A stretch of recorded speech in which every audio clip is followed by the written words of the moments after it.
ঘটনাটা? এটা আমরাও বুঝতেছি না, এখন স্যারে কইলে বুঝা দেব। মানে আপনি হোস্টেলে ছিলেন না? না না, আমরা হোস্টেলে থাকি না তো।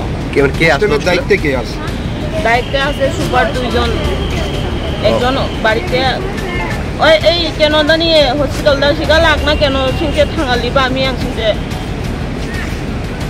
ছাত্রছাত্রীরা কইছে যে সকালবেলা ডাল ভাত খাওয়ার পরে তাদের এই সমস্যাগুলি, মানে কি হইতে পারে এটা? এটা আমরাও তো বুঝতেছি না কি এর থেকে এটা হইতে পারে, কিন্তু তারারে ভাত খাওয়ানো হয়েছে আজকেও, তারারে পরীক্ষা আসলো, পরীক্ষা পাঠানো হয়েছে, ওখান থেকে ফোন আসছে আমাদের কাছে প্রায় 11টার পরে যে মেয়েরা এরকম করে সেটা ফিট করছে।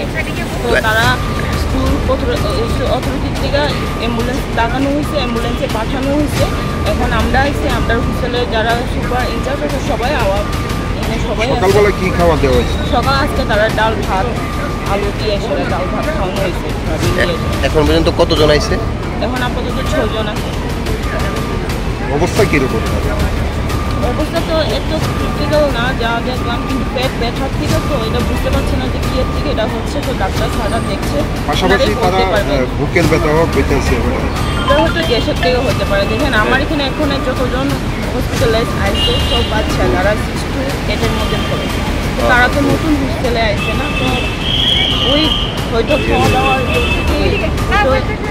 গ্যাসের প্রবলেম দিয়েও বুকের ব্যথা হতে পারে। আমরা গ্যাসের প্রবলেম হলেও তো বুকের ব্যথা করে না।